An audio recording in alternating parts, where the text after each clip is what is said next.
chapter 19 is called Magic Can Never Be Destroyed, It Can Only Be Hidden. And Canter the Enchanter had a saying that Sycorax would have done well to remember. Magic can never be destroyed, it can only ever be hidden. How very true that saying was, for this was the secret of the stone that takes away magic.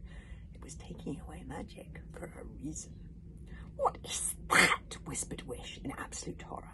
"I," said the horrible, terrifying, creaking voice, "am the King Witch." "Oh, I am Newton Toe, a beastly, frittering frog," cursed Haggai Haliburn in horror. "Destiny has led us up the garden path. It's the wrong kind of star-crossed. It's the universe in one of its trickiest moods. It's fate having a very bad hair day indeed." It was indeed the King Witch, and it looked like fate had been playing a mischievous game with them. You see, wizards used to have a tradition of never writing anything down. The problem with that is, when the truth gets passed from mouth to ear over the course of a number of centuries, it can get deformed and fragmented along the way. It seemed like the sprites were right to be saying, "Do not touch this stone." It appeared like the fairy tales may have had a point. As Caliban said, the trouble with stories is you have to know what they mean. For now, at last, the real secret of the stone was discovered, and here was the truth of it. Many centuries ago, the King Witch had been defeated in the last Witch War and was inside this stone, and for hundreds of years he'd been soaking up the magic from outside, waiting and waiting. Queen Sycorax thought that she was bringing the white magic people to the stone of her own free will. How could she dream that she was responding to the will of the witch inside the stone? That inside the very heart of the iron fort, quiet inside the grey rock, there was another heart, another will. It was pulling, scheming, wishing and wanting with such dreadful, invisible force, like a long-legged spinner in the centre of a great grey well. "Oh, it's a witch, it's a witch, it's a witch, it's a witch!" shrieked the sprites and the fairies, climbing up into the air in their fear, sending out little clouds of black terror smoke. "Give me your magic," whispered the King Witch. "Give me your magic, give me your magic."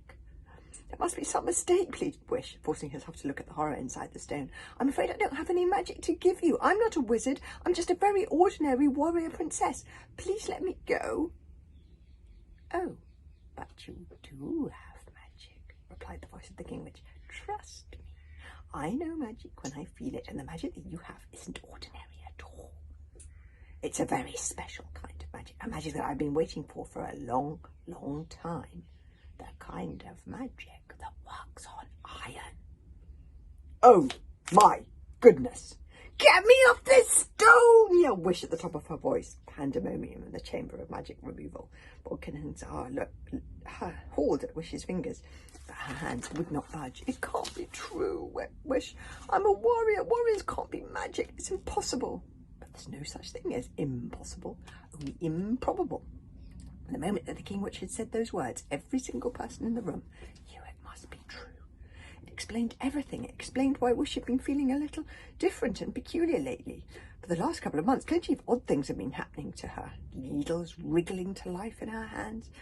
Rugs inexplicably moving beneath her feet or curling up at the edges when she stepped on them. Objects she touched, slipping through her hands like water, or tingling with electricity when she put her fingers on them. Things like that she thought she had put in one place, turning up unexpectedly in another. Her hair lifting up when she met particular people, or entered certain rooms and softly wriggling itself into a bird's nest of tangles. Clothes ripping, shoes coming loose, keys going missing. She thought it was just her being forgetful and clumsy and absent-minded, even more useless than she generally was. But Wish was 13 years old. And this was the time when a person's magic first came in. "Oh, the spoon!" whispered Bodkin to himself. "A warrior who was magic. Inconceivable. But could it possibly be that the iron spoon had come alive because Wish's weird magic that works on iron was enchanting it?" The character of the spoon drooping on Wish's shoulder, now Bodkin came to think of it, was very Wish-like, kind and loyal, a little reckless, a little odd. How could Wish enchant something without even knowing that she was doing it? Because magic is hard to control, particularly when you're not even aware that you have it. And that was typical too. Of course, if Wish was going to be magic, it would be very Wish-like of her to have a magic that was so different from other people. Oh dear, oh dear, oh dear, Flatcatburn. I knew we weren't asking the right questions. The question we should have been asking are, why are the witches waking now? Why here? Why us? And the answer is they're waking because Wish's magic has just come in.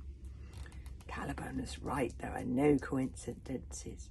For centuries those witches had lain asleep, but they had indeed chosen this particular moment to wake from hibernation because they sensed that wish had come into her magic, and it was something that they needed. Give me the magic, shouted the king witch inside the stone in that same dreadful creaking, croaking voice. Give me the magic that works on iron. Why does he want it, Wet Witch? Already knowing it was a question to which she didn't want to hear the answer. Caliban had worked out why. He's trying to get enough magic to break out of the stone, screamed Caliban. We have to get her off it. Get me off this stone right now, yelled Wish again. Okay, we're going to have to see what happens next. Were you expecting that the Wish was secretly magic? Well, we'll have to see whether they can get her off the stone tomorrow. Thank you. See you then.